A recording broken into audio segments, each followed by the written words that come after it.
In September 1938, Germany's leader, Adolf Hitler, threatened to start a war in Europe if Czechoslovakia didn't give up the Sudetenland, a region with a large ethnic German population. To avoid conflict, the leaders of Britain, France, Italy, and Germany met in Munich on September 29th to 30th and agreed to let Germany take the Sudetenland in exchange for Hitler's promise of peace. However, Czechoslovakia wasn't even invited to the meeting. Less than 6 months later, on March 15, 1939, Hitler broke the agreement and sent Nazi forces to occupy Bohemia and Moravia, two key regions of Czechoslovakia. The next day, from Prague Castle, he officially declared them part of Nazi-controlled territory, known as the Protectorate of Bohemia and Moravia. Over 118,000 Jewish people in the area suddenly found themselves under Nazi rule, including a young girl named Edith Polachova.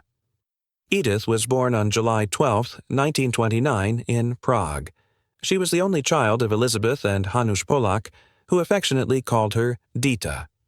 The family, fluent in both German and Czech, lived in a rented apartment in Prague with their maid. Dita's mother was a homemaker, while her father worked as a lawyer for the State Pension Institute, often traveling across Czechoslovakia to represent workers in court. Her grandfather, Johann Polak, was active in politics and even served as a senator in the Czechoslovak National Parliament as a member of the Social Democratic Party. Despite the growing tensions in Europe, Dita had a happy childhood. She loved school, playing with friends, and taking walks in the park.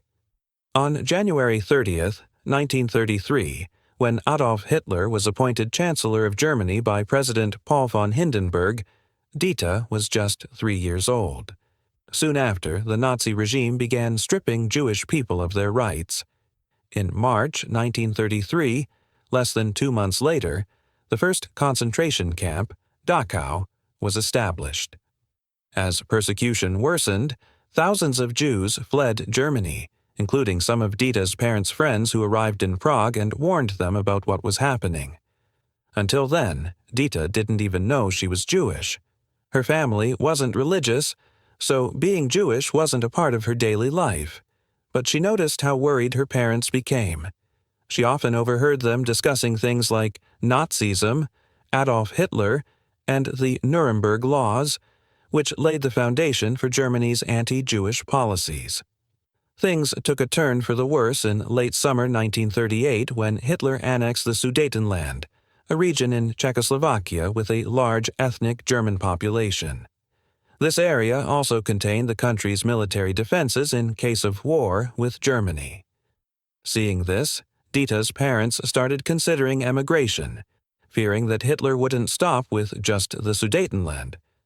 But leaving was difficult. Most countries were not accepting Jewish refugees. Their fears became reality on March 15, 1939, when Nazi Germany invaded the rest of Czechoslovakia, turning it into the Protectorate of Bohemia and Moravia. Unlike the Sudetenland, this region was mostly Czech. As soon as the Nazis took control, they introduced harsh anti-Jewish laws. Jewish people were removed from society, their bank accounts were frozen, and they were banned from selling businesses or property, most of which was seized by the Germans. In total, about $500 million worth of Jewish assets were confiscated in the Protectorate. The Polak family wasn't spared. One day, 2 German officers came to their apartment in Prague and ordered them to leave. Then, Dita's father lost his job. Like many Jewish professionals, including teachers, doctors, and army officers who were dismissed from government positions. Dita's own life changed drastically.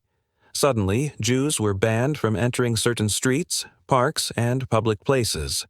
The carefree childhood she once knew was gone. After World War II started on September 1, 1939, new restrictions made life even harder for Jewish people. They were no longer allowed to be outside after 8 p.m. Then, in August 1940, Jewish children were banned from attending both public and private schools.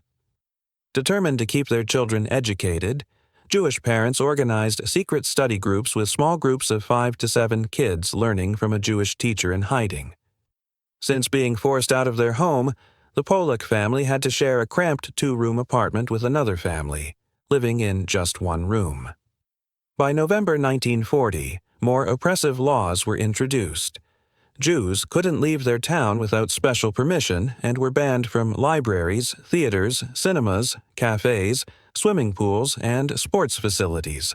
Their radios were confiscated, and they weren't even allowed to own pets.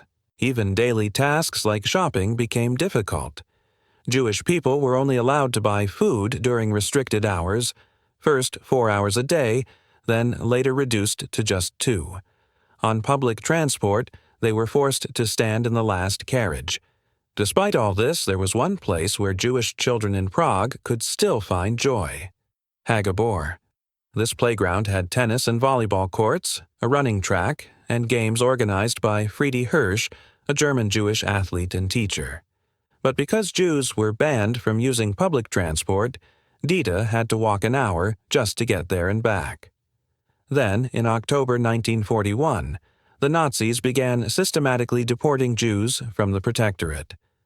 The first transport sent them to the Lodz ghetto in German-occupied Poland. By November 3rd, 5,000 Jews had been taken away, including Dita's beloved Uncle Ludwig.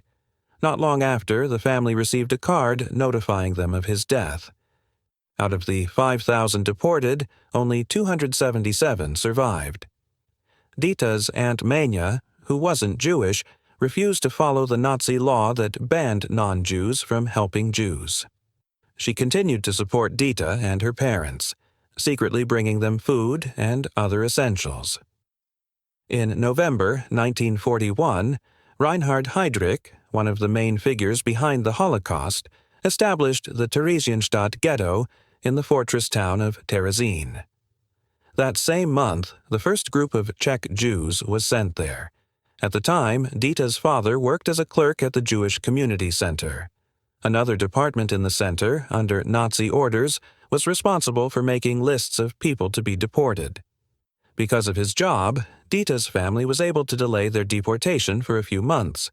However, in July 1942, her grandparents were sent to Theresienstadt, and in November, Dita and her parents were taken there as well. The Nazis had stripped them of almost everything, so when they arrived, they only had a few clothes, a blanket, a pillow, metal dishes, and some non-perishable food. The ghetto was so overcrowded that they had to sleep on the floor inside the fortress walls. That's where Dita's grandmother found them, bringing heartbreaking news. Her grandfather, Johann Polak, had passed away just 3 weeks earlier. Living conditions in the camp were terrible.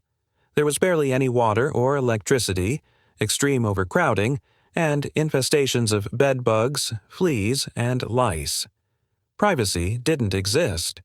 Food was distributed from central kitchens, but it was barely enough to survive. Meals consisted of watery soup made from lentil powder, a few potatoes or a dumpling, but never any fresh fruits or vegetables. Each person received a quarter loaf of bread for 2 days and a small spoon of jam. Hunger and disease spread quickly, and around 200 people were dying every day. Men and women were separated into different barracks, sleeping in 3-tiered wooden bunks. There were also designated living spaces for boys and girls. These rooms had only basic furniture, a table, a bench, and rows of bunks. Life in the ghetto was a constant struggle for survival. Prisoners spent their days either working, waiting in long lines for food, or lying on their bunks. Every person between the ages of 14 and 60, or 65, was required to work. Most were forced into war-related labor for Germany or assigned to the vegetable gardens. However, the food they grew never reached the prisoners. It was reserved for Nazi personnel. Dita was among those who worked in the gardens. Elderly prisoners who couldn't work were given 60% less food than laborers. As a result, 92% of deaths in Theresienstadt were among those over 60. Many who weren't deported to extermination camps like Auschwitz perished due to starvation and disease. While younger prisoners avoided outright starvation, they suffered from malnutrition, losing weight, and frequently falling ill. The ghetto was officially managed by Jewish elders, one of whom was Friedi Hirsch, head of the Children and Youth Department. Determined to protect the children from the horrors of the ghetto, he worked to keep them from becoming completely demoralized. He arranged for them to live in designated homes, or heims, where conditions were slightly better. Although education was strictly forbidden, former professors, scientists, and artists among the prisoners secretly continued teaching the children.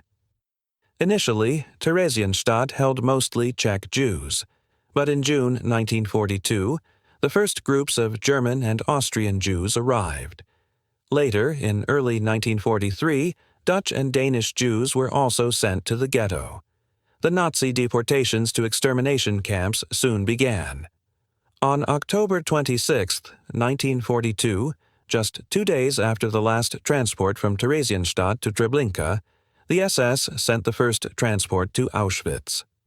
A total of 1,866 prisoners were crammed into the train.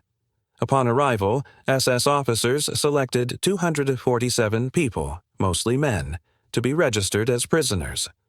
The remaining 1,619 were sent directly to the gas chambers.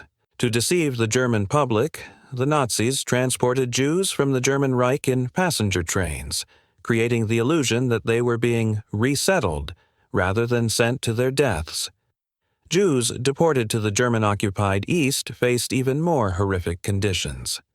The German authorities rarely provided food or water, even on long journeys.